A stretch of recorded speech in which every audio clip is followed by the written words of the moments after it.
Imagine a grand, meticulously designed estate. The architecture is flawless. The fires are lit. The table is set with the finest silver. The master of the house sits at one end, looking across the vast, polished wood at an empty chair. This chair was prepared for a very specific guest, yet as the evening deepens, the door opens, and a stranger walks in. They are not the invited guest. They are a traveler seeking a temporary roof. They admire the architecture. They drink the wine. They speak pleasantly, but they have no intention of staying. And the master of the house lets them sit in that sacred chair simply because the chair was empty. Consider the anatomy of an almost. It looks like love. It speaks the language of potential. It arrives at your door holding exactly 50% of what you asked for. It is the partner who is emotionally available, but geographically impossible. It is the connection that is deeply spiritual, but practically paralyzed.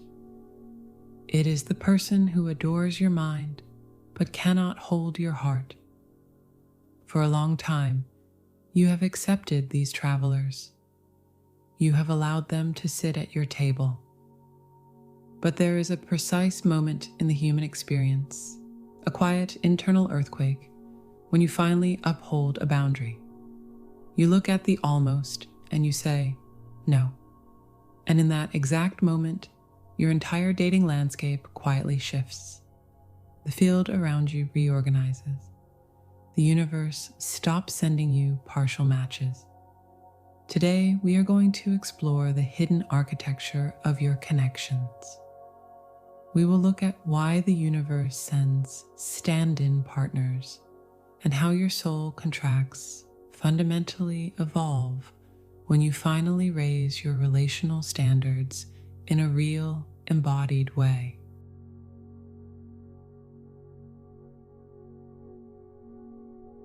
To understand why the almost partner keeps arriving at your door, we must look at the exact intersection of quantum entanglement and human psychology. We must examine the invisible instructions you are constantly broadcasting into the field. If you are listening to this, it is highly likely you are energetically tethered to one primary connection. You know the one.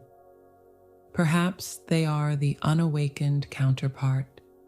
They are the person who sparked your deepest awakening, but who ultimately retreated into the safety of the known.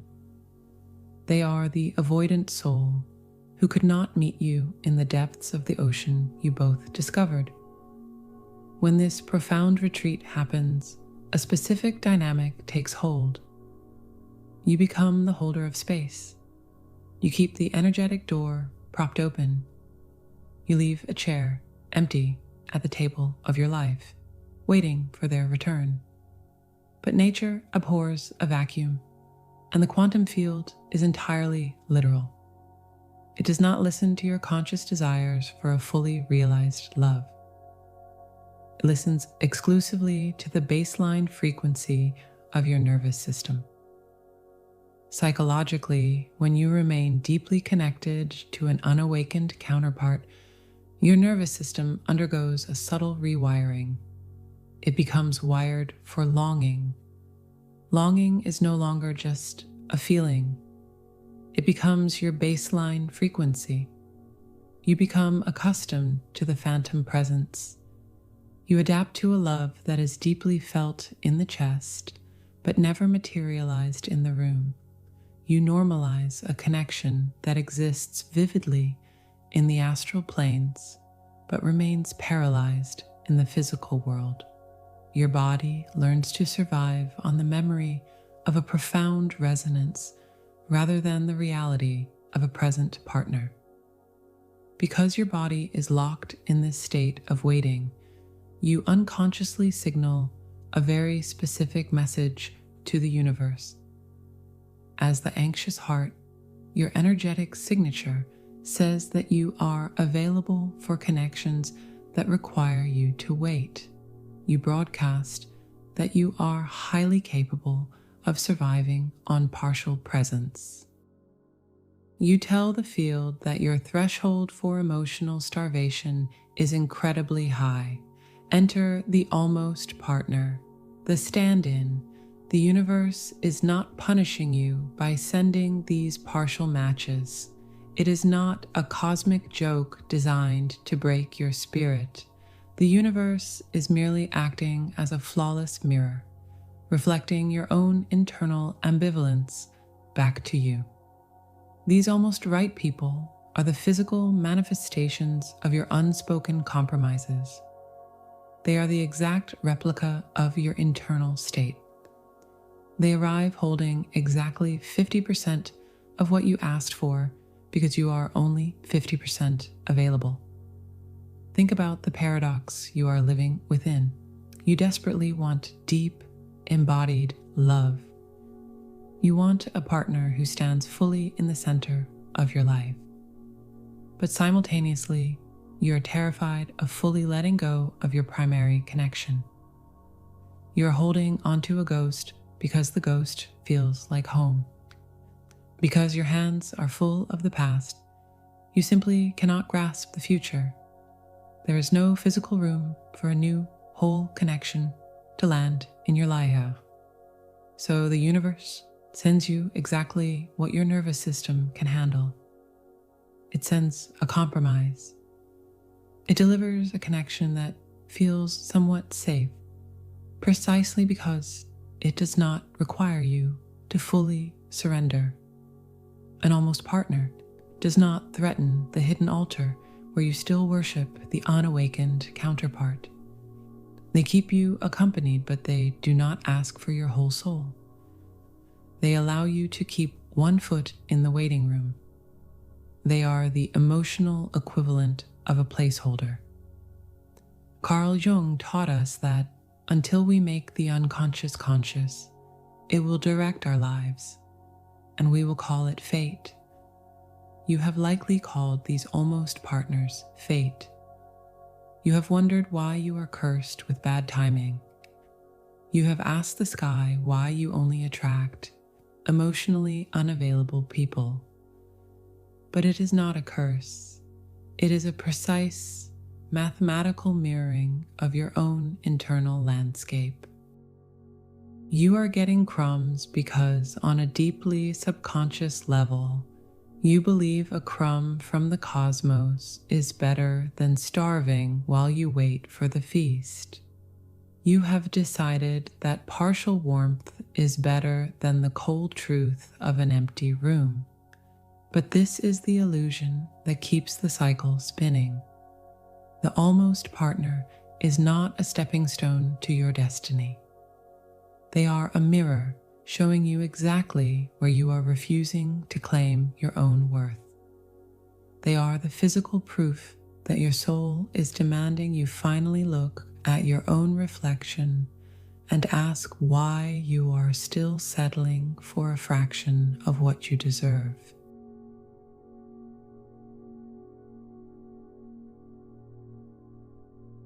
But what happens when you finally stop?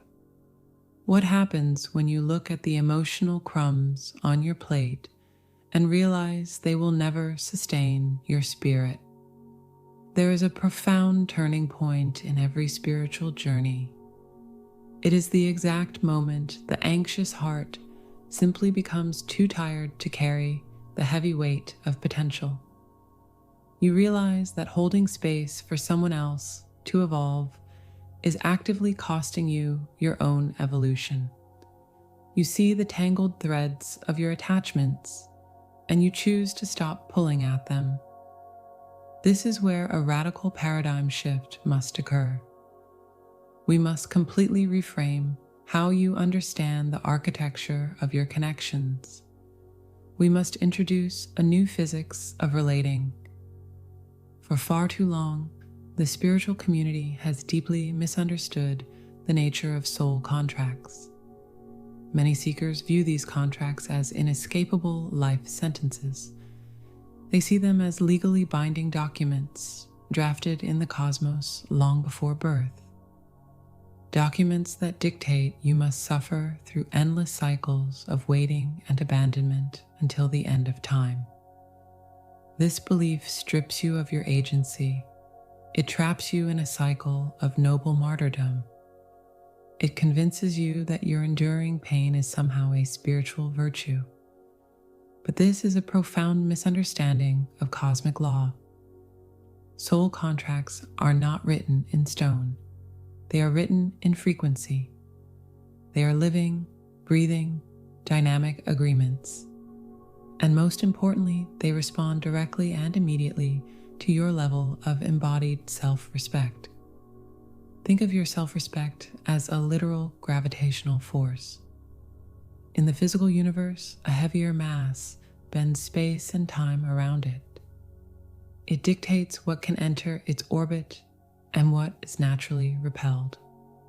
When you tolerate poor behavior, your gravitational pull is incredibly weak. When you accept the almost partner, your energetic mass is light. Because your gravity is weak, anything can float into your orbit: debris, passing asteroids, stand-ins, people who are only looking for a temporary place to land out of the cold. But when you anchor into true, embodied sovereignty, everything changes. Your gravity becomes massive. You begin to bend the quantum field around you. When you genuinely raise your relational standards, you are not just changing your dating preferences. You are not just writing a list of new boundaries in a journal. You are fundamentally changing your energetic coordinates. You are moving your consciousness to an entirely new altitude. In this new altitude, the air is thinner. Not everyone has the lung capacity to breathe here. And because of this shift, the old contracts cannot remain as they are. They are forced into a state of crisis. They must either immediately dissolve or they must radically upgrade. This is the exact mechanism of the quantum ultimatum. Let us look at your unawakened counterpart. If you have a deep soul contract with this person and you suddenly stop holding space for their avoidance, the dynamic shatters. If you stop accepting their energetic breadcrumbs, you force a universal recalibration. By refusing to lower your frequency to meet their fear, you remove the bridge they used to reach you. They can no longer access your energy at the old, comfortable frequency. The cozy waiting room they relied upon has been permanently demolished. You present them with a silent, energetic ultimatum. They are now faced with a stark choice dictated entirely by the laws of resonance. They must step up. They must face their own shadows, heal their own avoidance, and meet you at this new altitude of self-respect. If they do this, the soul contract upgrades. It evolves into the embodied union you always sensed was possible, or they must fall away entirely. If they cannot sustain the frequency of your new boundaries, the contract dissolves. The tether snaps, and by snapping, it creates a massive, beautiful void. This void makes room for a partner who already resides at your new frequency. A partner who does not need to be coaxed into loving you fully. This is the ultimate intersection of destiny and agency. You cannot control the free will of another human being. You cannot force an unawakened soul to open their eyes to the ocean of love in front of them. But you absolutely control the environment in which their free will operates. You instruct the field around you.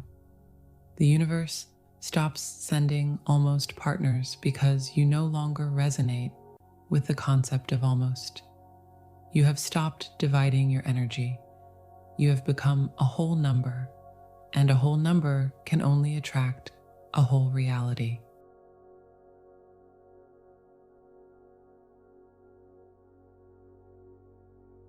Understanding this quantum recalibration intellectually is only the first step of your journey. You can analyze your relational patterns until the end of time. You can read every psychological text ever written about the avoidant soul. But intellectualizing your pain will never actually change your reality. To truly bend the field around you, this conceptual understanding must become deeply embodied. The universe does not respond to your hopeful thoughts. It responds to your definitive actions. It responds to the physical density of your boundaries. Here are 3 concrete ways to codify your new standards and permanently reorganize your quantum landscape. The first shift is the creation of a written mandate. You must draft a physical agreement with yourself. This is not a superficial list of physical traits you desire in a partner. It is not about asking the universe for someone who is tall or financially successful. This is a profound declaration of what you will no longer tolerate in your own energetic field. You must write down your absolute non-negotiables. You must write that you no longer participate in connections that require you to guess your value. You must write that you no longer entertain potential over actual grounded presence. You must state clearly that you no longer hold space for those who cannot hold space for themselves. When you write these words down on paper, you are drafting a brand new soul contract. You are pulling a high frequency out of the ether and anchoring it directly into matter. You are serving formal notice to the universe. You must read this mandate aloud. Let your own ears hear the sound of your sovereignty. Let your vocal cords vibrate with the heavy weight of your new standard. The second shift requires mastering the somatic no. Raising your standards is rarely an aggressive or loud act. It is not about shouting. It is not about sending long, defensive paragraphs explaining your worth to someone who simply cannot see it. True sovereignty is a quiet and impenetrable energetic boundary. When the next almost partner arrives at your door, and they absolutely will, you must be ready. The universe is simply testing the structural integrity of your new mandate. In this moment, you must practice the energetic no. This happens entirely within your nervous system. When you feel the familiar magnetic pull of a partial connection, pay close attention to your physical body. Notice the sudden flutter of anxiety in your chest. Notice the deeply conditioned urge to compromise your own needs just to keep them around. Instead of abandoning yourself, breathe heavily into your lower belly, ground your feet firmly into the floor, and internally declare that you see them, but they are not for you. Do not explain your decision. Do not over-communicate your boundary. Simply and quietly withdraw your life force from the interaction. A somatic no is completely silent, but it echoes like thunder through the quantum field. The third and final shift is the active release of the stand-in. You must rigorously clear your physical and emotional space. If you are currently entertaining an almost partner simply because it feels slightly better than being alone, you must let them go immediately. You cannot invite a true counterpart to sit on a throne that is currently occupied by a placeholder. You must become deeply comfortable with the void. The anxious heart is terrified of empty space. It falsely believes that emptiness is synonymous with permanent abandonment. It views the void as a cruel punishment for having high standards. But the wise and integrated soul knows the exact opposite is true. The void is the ultimate womb of creation. It is the blank, fertile canvas where entirely new worlds are born. By actively clearing out the partial matches, you create a pristine and empty space in your life. You send a massive, undeniable signal to the quantum field. You demonstrate that you trust the universe enough to wait patiently in the dark. You prove that you would rather sit in the quiet, dignified truth of your own company than turn on a cheap and flickering light.